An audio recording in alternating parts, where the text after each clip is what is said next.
Soy el villano por levantarme, pagar y desaparecer cuando descubrí que mi cita me grababa. ¿Qué harías si en el primer segundo de una cita perfecta descubres que la persona frente a ti está grabando cada palabra sin tu permiso? Porque eso fue exactamente lo que me pasó. Y desde ese momento, nada volvió a sentirse normal. Tengo 32 años. No soy un tipo conflictivo. Trabajo, pago mis cuentas, salgo con amigos los fines de semana y, hasta esa noche, jamás había tenido una primera cita que terminara con insultos en redes sociales y desconocidos juzgando mi carácter. Pero a veces, una sola decisión, levantarte, pagar e irte, puede convertirte, para otros, en el villano de la historia. Esta es la mía. Acepté la cita después de varios días de conversación tranquila. Nada intenso, nada raro. Ella tenía 27 años, parecía divertida, con respuestas rápidas y sentido del humor. No hubo señales de alarma, no hubo drama previo, solo dos personas que decidieron verse cara a cara. Elegimos un restaurante con terraza, en una zona bastante concurrida pero agradable. No era un lugar caro ni pretencioso, solo uno de esos sitios donde puedes hablar sin gritar y mirar a alguien a los ojos sin sentirte observado. Llegué temprano, siempre lo hago. Me senté, pedí agua y respiré profundo. Pensé en lo típico. Ojalá no sea incómodo, ojalá se parezca a sus fotos, ojalá esta vez no sea una pérdida de tiempo. Ella llegó puntual, eso ya me dio buena impresión. Sonrió, me saludó, se sentó frente a mí, y dejó su teléfono sobre la mesa. No lo pensé demasiado. Hoy en día, mucha gente hace eso. El teléfono está tan integrado a nuestras vidas que casi se vuelve parte del cuerpo. Lo noté, sí, pero no le di importancia. La conversación fluyó, pedimos bebidas, reímos un poco, hablamos de trabajo, de cómo la vida adulta no se parecía en nada a lo que imaginábamos a los 20. Me sentía cómodo, relajado. Incluso pensé tal vez esta sí valga la pena asterisco, pero hay momentos en la vida que parecen normales,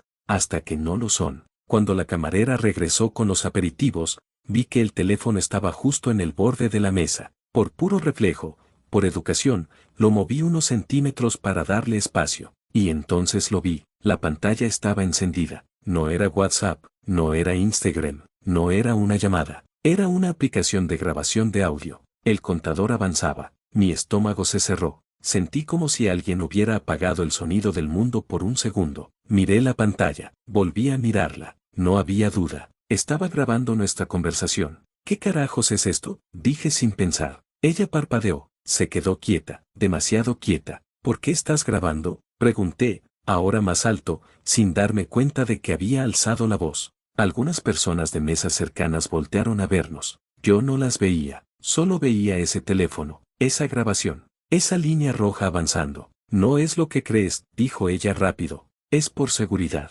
Esa palabra me golpeó más fuerte que cualquier insulto. Seguridad. ¿Seguridad de qué?, pregunté. De mí, intentó explicarse. Dijo que muchas mujeres lo hacían, que era algo normal, que no tenía malas intenciones, que era solo por si acaso. Pero yo ya no estaba escuchando como antes. Todo lo que había sentido cómodo minutos atrás se convirtió en tensión, porque una cosa es cuidarse, y otra muy distinta es grabar a alguien sin su consentimiento. Mi mente empezó a correr, desde cuando estaba grabando, desde que llegué, desde que me senté, desde el saludo. Pensé en mi acento, en mis palabras, en mis gestos, en cómo cualquier cosa, sacada de contexto, podía convertirse en prueba de algo que nunca ocurrió. Me sentí observado, analizado. No como una persona, sino como un posible riesgo. Esto no está bien, dije. No te di permiso para grabarme. Ella suspiró, claramente molesta. Estás exagerando, respondió. Es solo audio, como si eso lo hiciera menos invasivo. Me levanté, no lo planeé.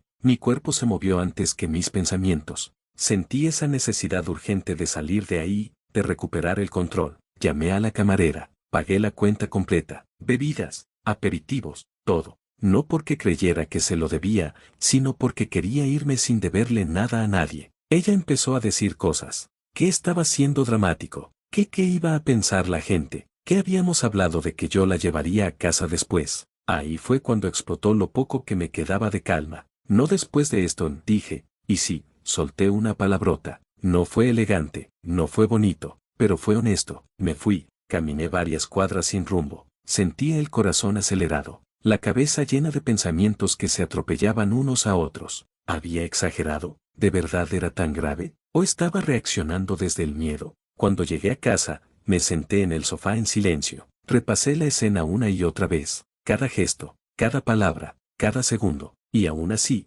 cada vez que llegaba al mismo punto, la respuesta era la misma: no estuve mal en irme. Pensé que ahí terminaría todo. Una cita fallida más, una anécdota incómoda. Me equivoqué. A la mañana siguiente, mi teléfono explotó de notificaciones, mensajes de números desconocidos, comentarios, etiquetas, capturas. Ella había contado su versión en redes sociales. Según su historia, yo era un hombre agresivo, un imbécil, alguien abusivo, que la abandonó sola, un tipo peligroso. Leí cada palabra con una mezcla de rabia e incredulidad. No mencionó que me grababa, no mencionó que fue sin permiso, no mencionó el momento exacto en que todo cambió. Solo dijo que levanté la voz, dije palabrotas y la dejé ahí, y la gente le creyó, porque es más fácil señalar que preguntar. Parte 2. Cuando las redes deciden quién eres. Al principio pensé que lo mejor era ignorarlo. Apagué el teléfono por unas horas. Intenté concentrarme en mi trabajo. Me dije que era solo una historia exagerada en redes, que en un par de días se olvidaría, como tantas otras. Pero estaba equivocado. Cuando volví a encender el móvil, los mensajes se habían multiplicado. Algunos eran insultos directos, otros fingían preocupación, otros simplemente querían saber la verdad. ¿De verdad la dejaste tirada? ¿Por qué gritaste? Eso no se le hace a una mujer. Leí cada mensaje con un nudo en el estómago, no porque dudara de lo que pasó, sino porque me di cuenta de algo aterrador. Ya no importaba lo que realmente ocurrió, importaba la versión que más indignación generara. Ella había publicado su historia con palabras cuidadosamente elegidas. No mentía del todo, pero tampoco decía toda la verdad.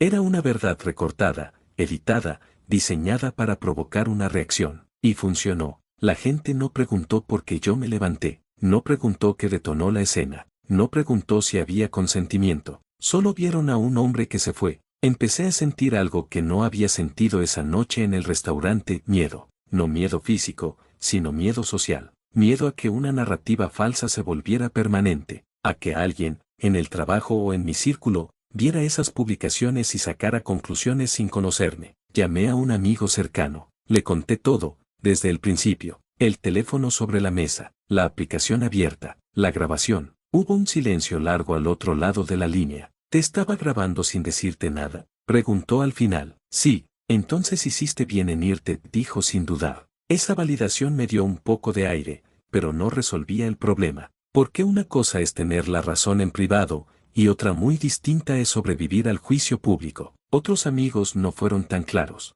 Quizá reaccionaste muy fuerte. Tal vez podrías haberlo hablado. Hoy en día las mujeres tienen que cuidarse. Esa última frase se repetía mucho, y yo la entendía. De verdad que sí. El mundo no es un lugar seguro para nadie, y mucho menos para una mujer sola en una cita. Pero esa comprensión no borraba otra verdad igual de importante: cuidarse no da derecho a invadir la privacidad de otra persona sin avisar. Nunca me negué a que me grabaran, nunca me dieron la opción. Eso era lo que nadie parecía querer discutir. Pasaron los días y la historia seguía viva. Cada nuevo comentario era una reinterpretación. Algunos me pintaban como un monstruo, otros como un narcisista, otros como el típico tipo que no soporta ser cuestionado. Yo seguía en silencio. Hubo un momento en que estuve a punto de responder públicamente, de escribir un hilo largo explicando todo, de mostrar mi versión, pero algo me detuvo. Me di cuenta de que no importaba cuánto explicara. Para muchos, yo ya era culpable, y cualquier defensa sería vista como una excusa. Eso fue lo más duro de aceptar. Empecé a cuestionarme cosas más profundas. No solo la cita, sino el mundo en el que vivimos. Un mundo donde una interacción privada puede convertirse en contenido, donde un malentendido puede transformarse en linchamiento digital, donde una grabación sin consentimiento puede justificarse con una palabra: seguridad. Recordé el momento exacto en que vi el contador avanzando, esa sensación de no estar realmente ahí para ella, sino para un posible archivo, para una prueba futura, para un por si acaso. ¿Podría ser algo sano desde ese lugar? Cada vez que me hacía esa pregunta, la respuesta era no. Una noche, casi una semana después, recibí un mensaje suyo, directo, privado. No era una disculpa, decía que yo había arruinado su noche, que la humillé, que mis palabras la hicieron sentir insegura, que si yo hubiera reaccionado con calma, nada de esto habría pasado. Leí el mensaje varias veces. No mencionaba la grabación, no mencionaba el consentimiento, no mencionaba su decisión inicial. Todo giraba en torno a mi reacción. Ahí entendí algo clave. Para ella, el problema no fue grabar, sino que yo lo descubriera. No respondí. Con el paso del tiempo, la tormenta empezó a bajar. Las redes encontraron un nuevo villano, un nuevo tema, un nuevo escándalo. Así funcionan. Pero yo no volví a ser el mismo. Me volví más cuidadoso, más atento a los detalles, más consciente de que hoy en día, incluso el silencio puede ser interpretado como culpa. También aprendí a confiar más en mis límites. Porque si algo me dejó esa noche, fue una lección clara: nadie tiene derecho a cruzar tus límites y luego culparte por reaccionar. ¿Pude manejarlo mejor? Tal vez. ¿Fui perfecto? No. ¿Fui humano? Absolutamente. Y si ser humano me convierte en el villano de una historia mal contada, entonces puedo vivir con eso. Porque al final del día, prefiero irme de una mesa incómoda que quedarme en una situación donde ya no me siento respetado. Parte 3. Cuando te preguntas si de verdad eres el problema. Con el paso de los días, cuando el ruido externo empezó a bajar, apareció algo peor: el ruido interno. Porque cuando todo se calma, cuando ya no hay notificaciones constantes ni comentarios nuevos, te quedas solo con tus pensamientos. Y ahí es donde empiezan las preguntas que nadie más puede responder por ti. ¿De verdad reaccioné mal? ¿Pude haberlo manejado mejor? ¿Y si ella solo estaba asustada? ¿Y si yo exageré? Me sorprendí a mí mismo reviviendo la escena una y otra vez, como si buscara una versión alternativa donde todo saliera mejor. Una donde yo respiraba profundo, bajaba la voz, pedía explicaciones con calma y seguía la cita como si nada. Pero cada vez que intentaba imaginarlo, algo dentro de mí se resistía. Porque la verdad incómoda es esta: una vez que descubres que alguien te está grabando sin tu consentimiento, la confianza no se puede reconstruir en ese mismo momento. No con palabras bonitas, no con excusas rápidas, no con normalizaciones sociales. La confianza, cuando se rompe, no pide diálogo inmediato, pide distancia. Empecé a hablar del tema con más personas, pero ya no desde la rabia, sino desde la reflexión. Y algo curioso pasó: las opiniones estaban profundamente divididas. Algunos decían que yo tenía toda la razón, otros insistían en que ella tenía motivos válidos. Muchos decían que ambos estuvimos mal, y esa última opinión era la más difícil de procesar, porque aceptar que ambos estuvieron mal implicaba algo más profundo: reconocer que el mundo ya no funciona con reglas claras, que vivimos en una zona gris constante donde el miedo,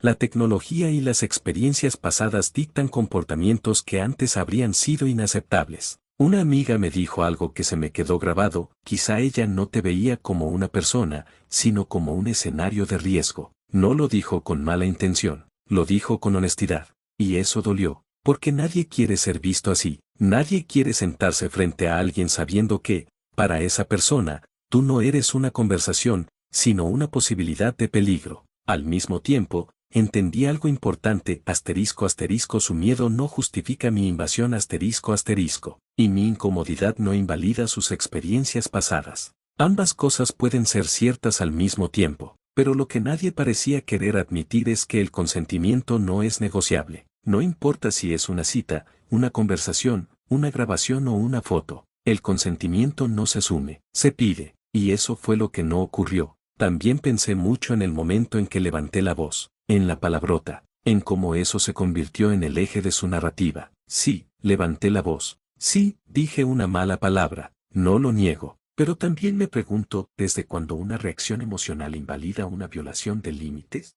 Si alguien cruza una línea importante, ¿se espera que la respuesta sea siempre perfecta, educada y silenciosa? ¿O solo se exige esa perfección cuando conviene al relato? Nunca la insulté como persona, nunca la amenacé, nunca la humillé públicamente. Me fui, y aún así, eso fue suficiente para convertirme en el malo. Hubo una noche en la que casi no dormí. Me quedé mirando el techo, pensando en cómo una sola cita había cambiado mi percepción de las relaciones modernas. Me pregunté si volvería a salir con alguien pronto, si podría relajarme de nuevo, si cada teléfono sobre la mesa me haría sentir incómodo. Porque ese es otro daño silencioso que nadie menciona: cuando alguien cruza un límite, no solo afecta ese momento, sino todos los que vienen después. Tiempo después, alguien me envió una captura. Era un comentario de una persona que no me conocía. Decía algo así como: si reaccionó así, por algo será. Ese comentario me dejó helado. porque resumía perfectamente el problema, la lógica invertida, la idea de que la reacción prueba la culpa, y no el límite cruzado. Ahí entendí que no podía ganar esta batalla en el terreno de la opinión pública, y tampoco tenía que hacerlo. Empecé a hacerme una pregunta distinta, no qué pensarán los demás, sino, ¿volvería a tomar la misma decisión si pudiera regresar a ese momento? La respuesta fue clara, sí, quizá con un tono más bajo, quizá con menos palabras, pero me habría ido igual, porque quedarme habría significado aceptar algo que no estaba dispuesto a normalizar. Habría significado decir, con mi silencio, que grabar sin permiso es aceptable, que mi incomodidad era secundaria, y no lo era. Hoy, cuando pienso en todo esto, no siento orgullo ni culpa, siento algo más sereno, convicción. Convicción de que poner límites no te convierte en una mala persona. Convicción de que no tienes que quedarte donde no te sientes respetado. Convicción de que no todas las historias tienen un villano claro, pero sí tienen decisiones necesarias.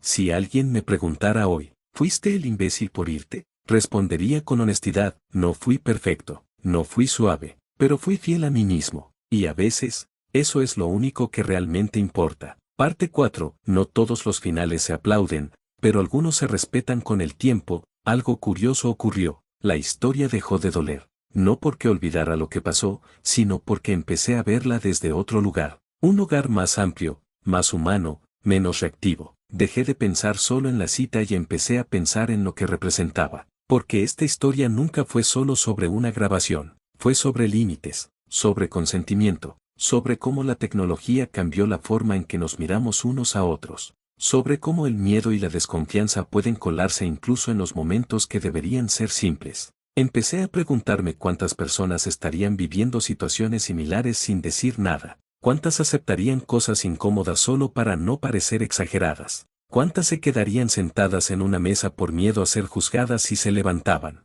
Y ahí entendí algo fundamental, muchas personas no se quedan porque quieran, sino porque sienten que no tienen permiso para irse. Yo me fui, y pagué un precio social por eso, pero también gané algo que no se compra, claridad. Tiempo después, volví a salir con alguien, otra cita, otro restaurante, otra conversación, todo iba bien, hasta que vi el teléfono sobre la mesa. Mi cuerpo se tensó de inmediato, no dije nada, esperé, observé. Ella notó mi incomodidad y, sin que yo preguntara, tomó el teléfono, lo guardó en su bolso y dijo, prefiero que estemos presentes, ¿te parece? En ese momento sentí algo que no había sentido desde antes de aquella noche, tranquilidad.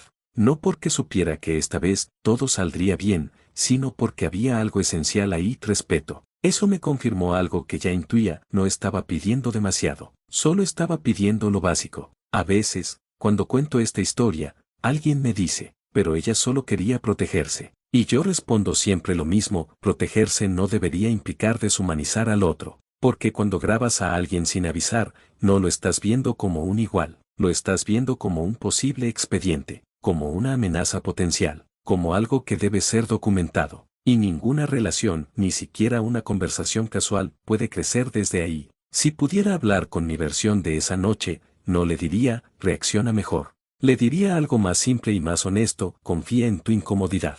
No te quedes solo para evitar conflictos, porque el conflicto real no fue levantarme y decir una palabrota. El conflicto real fue que alguien cruzó un límite y luego quiso que yo actuara como si nada. Y eso, para mí, no era negociable. Así que, ¿soy yo el malo? Depende de quien cuente la historia. Para ella, quizás sí. Para algunos en redes, seguramente. Para mí, no. Soy solo una persona que decidió no quedarse en una situación que ya no se sentía correcta. Y si eso incomoda a otros, es algo con lo que puedo vivir, porque aprendí que no todas las decisiones correctas reciben aplausos. Algunas solo te dejan en paz contigo mismo. Y al final del día, cuando apagas el teléfono, cuando se van los comentarios, cuando nadie más está mirando, eso es lo único que queda. La paz de saber que no traicionaste tus límites. La tranquilidad de haberte ido cuando algo no estaba bien. La certeza de que no todo lo que se normaliza es correcto. Y con eso, honestamente, me basta.